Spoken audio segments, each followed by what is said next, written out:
आलोय बघा दोस्तानो, राहिली होती थोडीफार ज्वारी भिजवायची.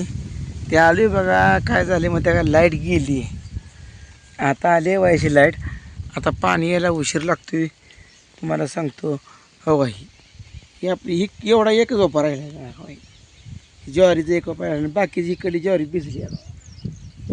एवढा झोपा राहिला काय सांगायचं तुम्हाला. एवढा ओपा झाला का मग काही टेन्शन नाही. एक ओपा आणि त्या पडेल्या बांधाकड्याला एक ओपा, असं दोन ओपं राहिले.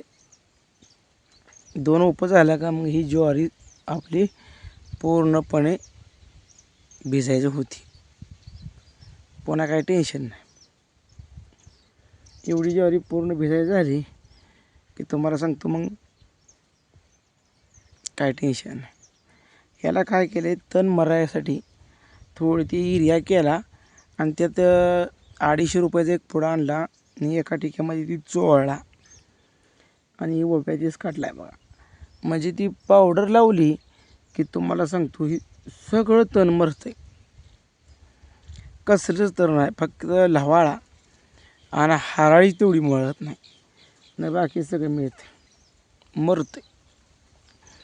म्हणजे आता काय उन्हाळा दिवस आहे समजा, ह्यात काय काय खग्रास होईल ती होईल. तर एकदा ज्वारी उंच आली ना आणि पुन्हा नव्यानं जर गव्हात फुटलं तर तुम्हाला सांगतो ती गव्हात काय काढून जनावराला घालायला होते.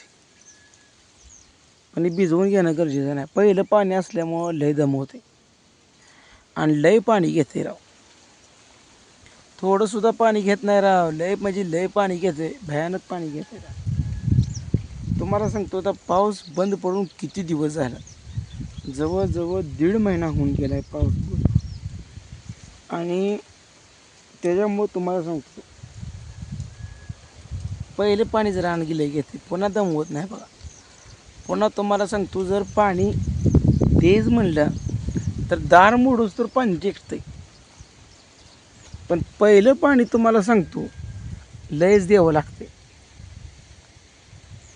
असं आहे ना. आता पुन्हाचं पाणी तुम्हाला सांगतो लवकर देत ह्या सुबाबा कशा आली द्या, कशी झाड हिरवीगार. इकडं वर आला का लय भारी वाटते, कारण का सुबाबळा इतक्या हिरव्यागार आहे त्या की बोलायचं काम नाही. नुसत्या हिरव्यागार सुबाबळा आहे त्या. आणि सावलीला कसं माहिती आहे का, जिथं जाईल आमच्या घरापाशी एवढी सावली नाही, एवढी हिथं सावली आहे बघा. म्हणजे तुम्हाला सांगतो सावली असेल तरच तुम्हाला सांगतो आपल्या मानवजातीला महत्त्व आहे. कारण का आपल्याला जर पुरेसा ऑक्सिजन मिळाला तरच तुम्हाला सांगतो व्यवस्थित काम आहे. ऑक्सिजन कमी मिळाला तर लय अडचण आहे. म्हणून बघा ही झाडं असल्यामुळं तेव्हा ही जकडं इकडं झाडं लय येते हो, त्यामुळे इकडं ऊनच लागत नाही. झाडं बक्कडं असल्यामुळं ऊन लागत नाही. ही एवढाच वापर राहिला आणि ती वापर तुम्हाला सांगतो थोडाच बघा त्या कोपऱ्यापासून पाणी गेलतं आणि थोडं जर राहिलं कोपरा आणि एवढा वापर झाला की मग जायचं घराकडं. पण या घरापेक्षा या वरच्या शेतात आलं तुम्हाला सांगतो करमते. करमते म्हणजे कसं करमते, इकडं झाडं आहे. झाडं असली की टेन्शन येत नाही. सावली इतकी गार आणि ऑक्सिजन मिळतोय ना. कसं माहिती आहे का, आजकाल वाहनांमधून निघणारा धूर, कारखाना चालू आहे तर कारखान्यातून निघणारा धूर, याच्यामुळं तुम्हाला सांगतो काय होतं आहे, ऑक्सिजनचा थोडा कमी पडतो आणि प्रदूषणच जास्त होते. तेव्हा हो तुम्हाला सांगतो कशी झाडं हिरवीगार सोय लुसलुशीत येते. हो त्या कोपऱ्यापत्र भिजले ही ते एवढंच राहिले बघा. तेव्हा हे दोस्ता एवढंच राहिले. आता एवढ्यासाठी तुम्हाला सांगतो डबल पाणी आणावं लागतं तकडून.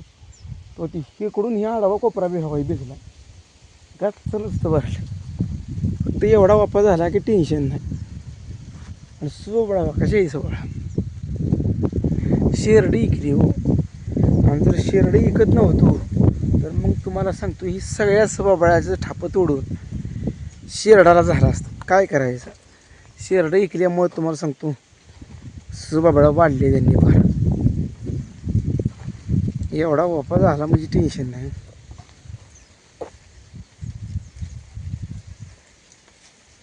तर सीताफळाचं पण झाड आले बघा ह्या कोपऱ्यात. सीताफळाचं झाड सगळ्यात महत्त्वाचं आहे. आणि ओपं तुम्हाला सांगतो दांडगं ओपायचं हवा. हे कसं ओपायचं हवा एवढं ओपं फुल्ल भरून जातं. पण ज्वारी जरा लय जणांनी कमेंट केली त्या ज्वारी पाताळ झाली. दोस्तांनो ही ज्वारी एकारणी पेरली होती ट्रॅक्टरनं आणि एकारणी पेरल्यामुळं जरा पाताळ झाली. कशी पाताळ झाली ही आंबट वलीव पेरलं निम्मार्धं उगवलं पुन्हा काय पाऊस पडल्यावर थोडंफार उगवलं. अशी परिस्थिती झाल्यामुळं तुम्हाला सांगतो ही ज्वारी एवढी पाताळ उगवली. पण असू दे ज्वारी उंच वाढते आणि पुन्हा काय येईल ती ह्याला खत नाही हो. ह्या रानाला जर खत असतं तर ज्वारी काय मक्कासुद्धा एक नंबर आली असते. पण दोस्तांनो काय झाले खत कमी पडते. आता पुढच्या वर्षी मात्र म्हणजे येणारा मिरगाचं नक्षत्र आहे का त्या मिरगाच्या नक्षत्राच्या आधीच उन्हाळ्यात रानाला इतका खात घालणार. आता तुम्हाला सांगतो ह्या एवढ्या तुकड्याला 3 डॅम्पिंग खात घालणारच. तेव्हा ही एवढं वावर आहे. एवढ्या सगळ्या वावराला 3 डॅम्पिंग खात घातला का पुढच्या वर्षी मका मिरगाला तुम्ही बघायचीच एक नंबरची मका येणार. 50 पोती मका झालीच पाहिजे एवढं टार्गेट ठेवणार आहे पुढे. आता ज्वारी कशी काही येईना जनावरापुरती घालायला आली तरी भात झालं. पण पुढच्या वर्षी नियोजन चांगलं करणार. हे उन्हाळ्यात आता व्हायचं म्हणतो बारीक बारीक दगड आहेत काय काय मोठी पण दगड आहेत. ही सगळी दगडं तुम्हाला सांगतो मी येचणार. आता एवढी ज्वारी निघाली की ही मोठी मोठी दगडं सगळी येचणार. ह्याच्यात शेणखत भरपूर घालणार नांगरणार त्यानंतर रुटरून ठेवणार. म्हणजे मिरगाला पाऊस पडला की एक पाळी घालायची आणि डायरेक्ट मकाच पेरून टाकायची. अगोदर रानाची सगळी मशागत पूर्ण करून ठेवायची. ही मशागत पूर्ण न केल्यामुळे हे असं झाले अवघड.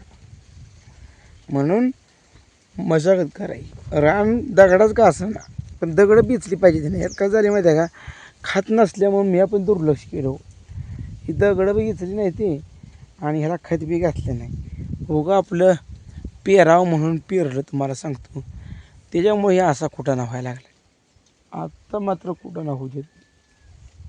आता तुम्हाला सांगतो एक नंबरच पेरणार आहे पुढच्या वर्षी.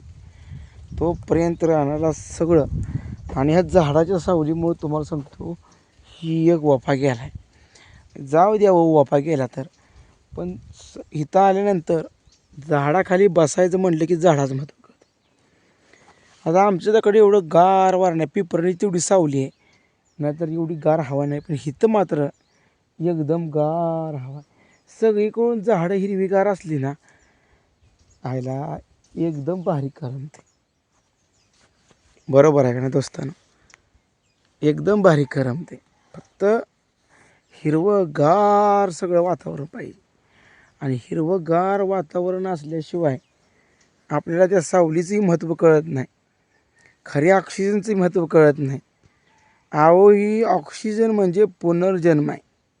असली हवा आपल्याला कुठंच मिळणार नाही. ती पण मोफत आहे. म्हणून दोस्तांनो तुम्ही झाडं लावा. झाडं लावली की खरंच एकदम भारी वाटते बघा.